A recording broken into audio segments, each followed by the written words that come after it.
muntu atakimanyi.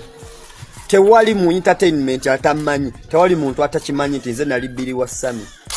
Era abantu abasinga kyemanyi banzijukira. Tewali entertainer wano atamanyi nti nze nali Billy wa Sami. Kubanga The Mighty Family buli wayabeeranga we nabeeranga. The Mighty Family nganze ne bwentuuka butuusi ku siini. Oba tugeze ngenze mu bbaala nga bamanya ati The Mighty Family tusenga si Sami si Robbie. Wabula nze King Dan ngaze ne studde. Kati njagala kuzibula abantu maaso. Sami olunaku lwe weewamba ne tukusala enviiri. Twali Kyanja ku Ring Road je twali tusula mu apartment y'omukyala gwe bayita Fiona. Omukyala oyo abeera bweru. Either ayinza oba abeera London oba wanenga ali bweru oba Canada. Nanyini apartment ezo kwe twali tubeera. Sami ne weewamba n'onteeka ku bunkenke. Nze kenyini nze kamwa koogera. Nze baali bampambyeko ne banteeka mu drone because of Sami.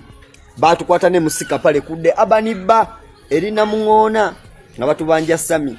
Sami ne muita ne tumutuuza ndunga mwana Sami ebintu ebyo viveeko. Kati Sami wano oli mukwegalira babebe kulubo wana abaani simanyi bakuyambye. Jukiramu era bannange ebintu byonna tebinaba kubaawo osooka nga n'olowooza. Sami ekintu kye wakoze ku last walina kikola mabega abantu nosooka obeesonyiwa n'obavaako n'obalaba bulabi ekyokulya ssente nyogezeza okulaga abantu nti balwanirira ate oluvannyuma ovuddeyo kati ate olidde ssente.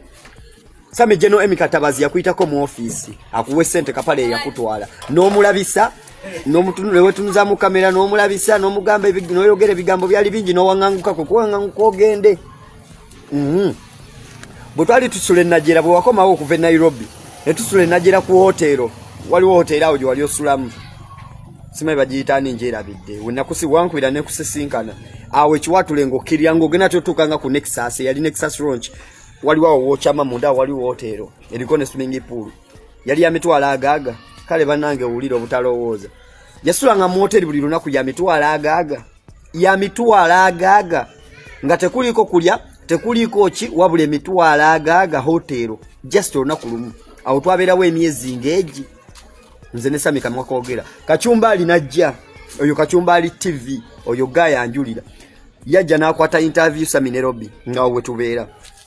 Sami ne mutuuza ne mugamba Sami mwana lwaki tetuva mbino ebintu nosooka obivaamu nodda mu comedy nangamba mwana Dani oyogedde kituufu ne tutuula ne tutandika okwogera ne tukola pulaani zaffe twalina gye twali tuveeyo emunyonyo ku Autospa.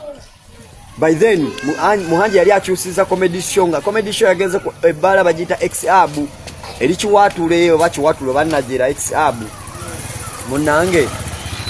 Sami ne tuteesa ne mugamba mwana Sami gangene njogere ne Muhanji bino bintu bikole ki. Sami nangamba gende era bwe twatuukaawo ne nvaamu nze ne ŋŋenda njogere ne Alex Muhanji saamusangawo twatuuka leeti ne nsanga DJ Roller nga bali awo ne Guy bamuyita Moze era Moze akola comedy store wanjulira ne mugamba Sami bw'abadde antumye nti Sami antumye wetondere Muhanji twogere naye bulungi tufune olunaku bagende ba meeting boogere addemu okola comedy ebya politics abiveemu. Moze nangamba tekirina buzibu Muhanji bwekibanga kyekyo kiri bwe kityo nze ngenda kwogera naye munnange nga tusibulagana na Moze nga bampa lunaku nga bampa na location bwe tugenda kusisinkana Muhanji Moze kuba Moze nangamba Muhanji nze nsobola omuleetawo nzirayo mbenyonyola Samu angamba bloody nga ntidde okwokya mwana jukira eno struggle nagiyingira biki namugamba ne Samu ebyaddala toli mu struggle ebituufu toli mu struggle ntuufu wandiridde ssente kyo n'okivaako. Sami The Mighty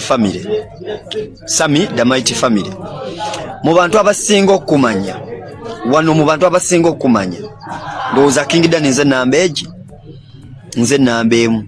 Obwonna obukolomoni bw'oli mukola obukolomoni bw'oliko tebugenda kukola. Sami The Mighty Family walya ssente oli mu kuzannya bannayuganda kabadi ate leero kambazibula amaaso yo. Sami The Mighty Family yayingira struggle teyayingirayo because of teyayingirayo nti nayagala alwanira muntu wa wansi. Sami yayingira struggle Sami ng'anoonya ssente. Sami twali tukyabeera ekyanja ku Ring Road abamanyiyo mumanyiyo twali tupangisa mu mukulu oyo twali tubeera naye kuba oyo ye mbadde naye ebbanga n'ebbanga gakyalyako kye ndyako wasula wensula mumanyi kyasobola okukola ne kyatasobola kukola. Twatukyabere kyanja abala ku mawulire mujjukire muluka ya kapale bajasiza amataala emokai musikapale baluma mu kikomera nateka video by then ke kakasera ke kamwera Sami twamusalira enviri aliokeye wamba agambe nti abuze abajjukirawo mujjukirawo bamusala enviri awo mubijjukira bulungi kamwe kogera byonna nze kubanze nalibiriwe n'okusinga Robbie gwe yali azanya naye era nze nina details entufu kusamba Sami twagenda mu struggle Sami yagenda mu struggle twaberanga naye kubuliri ewaka nga struggle abana bagenda eyo mu struggle nga tubeera ku simu by then TikTok eno teyali nnyo y'amaanyi walingawo Facebook TikTok ebadde weerine nga si y'amaanyi nnyo nga zilive zayo abana tebana bazijjumbira nga bulaba nti eza Instagram kuliko Instagram live ne si y'amaanyi Sami twabeeranga naye mu kubuliri awo nga ffe tugamba struggle tugirwanira ku simu kati olunaku lumu MC Kapale yajjaye Kapale yabigendabo faster nabigendamu kati bwagenda mu live Kapale musajja mpalapalanya bamuwanga sente abali mu diaspora ababali ebweru luddawa abaana abalwanirira enkyukakyuka abali nga bamuwanga sente abijjukira amafuta ngopininga ke namba y'essimu ku live kati Kapale wagendayo gusooka afuna sente akoma wa atugamba mwana bifuna mwana nafunye sente this and this n'abanyumiza mukale webadde yes bakwa sente za mafuta nino nyuka ambakwadde milioni 2 bakwa sente za kanika motoka nino nyuka ambakwadde milioni 5 munange Robbie nga agamba mwana tugende fena nzijukira Bobi Wine yali agenda side ze yo jinja munange nga Robbie besa mudene Sami nga mugamba mwana togenda ebintu ebyo si byangu abana bakuba emigo balaba be batomera biki nga Robbie akeera ng'agenda ne Kapale basimbula ku macha Robbie ng'agenda ne simu ye ng'ateekako live yalina kajimbo nga bagenda ne Kapale nga batuuka nga bateekingako live zaabwe baziteekako nga bwe zirina okuba munnange Robbie ng'apiningako enamba Robbie nga bamuwa sente Robbie bwe bamuwa sente nyingi by then bagenda leero ne basulayo ne bakomawo enkeera Robbie akomawe awo ekyanja twali tusula ku Ring Road agamba Sam mwana nafunye sente ate twaliko ne ku live zaabwe kati Sam achamu ayima bwati butubera ku live zaabwe nga tulaba live ya Kapale live ya Robbie nga yapininzeke namba ngeno laba nkuteredeko 5 nkuteredeko 7 nkuteredeko maka nga Robbie agamba ne yanziza message nje yena kama pesa wano ngagamba ne yanziza sente zirabye ne yanziza 7 ngulabye ngali mukubebaza kati okwebaza kwebazaamu abantu gwe kwaletera Sami okucha mukagende Sami manyali mwaka nyomo Robbie bayavayo ne sente zalinga mukamume kaawo Sami agamba ngamba neddani olaba baneno bafala bensinga nze mbasinga okuba ekikopo bafunyeyo sente bweziti kati olwonze bwe ngenda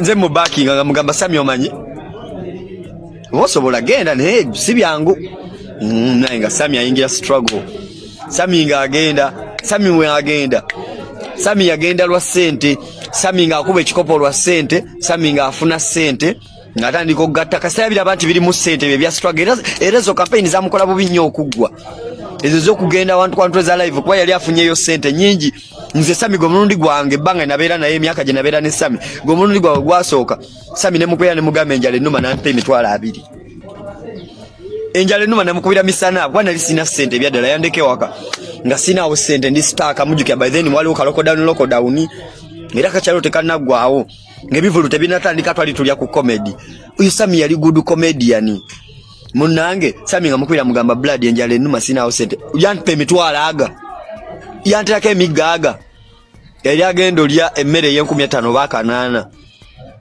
na kiringa nako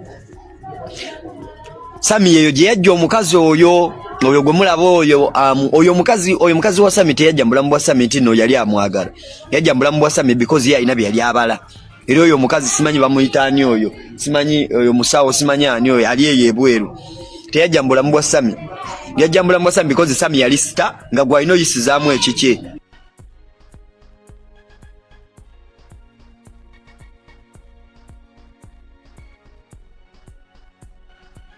Red Zone TV ko wali webale kubanga okyagoberera byonna gy'osinzira okubanga gy'otulabira ebigambo ebyo sijja byongerako ate era sijja kwogera nsonga lwaki oba oli awo nsazeewo mbireete ku mputu ogwa Redson TV. Njagala obitapute nga bw'obiwulidde, njagala obitwale nga bw'obiwulidde, era njagala tuwulisiganye mu updates ezigenda okubeera nga ziddako. Ngera bulijjo nnyongera okutegeeza nti weekuumire ku mukutu ogwa Redson TV naddala gw'atanaba kuba ng'osubscribe nga kikole, kirira wansi awo olaba ekigambo subscribe kikwateko, kwata akade ka notification, ojja kubeera omu ku abo abasooka okumanya buli lwe tunaabanga tutaddeyo, ate tubeere nga tutambula ffenna. Nina wano amawulire ngenda okubeera nga nkutuusaako ennaku zomwe ziri 25 mwezi gwa 7 mwaka 2025, ngenda kujja nago naye kansooke mmala okuba nga ate nywamu wano olwendo lw'otuzzi nzije tubeere nga tweyongerayo. Obufumbo olina omwami naye ng'akutawaanya, olina omukyala ng'akutawaanya, bajja ne bakwagalako ne bagenda. Gwe alina ebizibu mu byenfuna nga sente zikuyita mu ngalo, wooteeka sente zifa bufi, boowola tebazza. Gwe aloota ng'ogwa mu nnyanja, gwe alumizibwa omutwe nga guganja okuwona, naawe aloota ng'ebintu bikozesa ensonga z'obufumbo. Nina ekifo ku mugga awali amayinja wennyambulirako ebisiraani, ekikwa, ekifiiriza, omudibo, obutaganja, obutaweebwa. Nzijanjaba abantu ab'enzikiriza zonna, nsiŋŋaanibwa njeru ku lw'ejjinja. Gwanjagala kuba ku nnamba yange eyo, naawe ali ewala ennyo yita ku WhatsApp.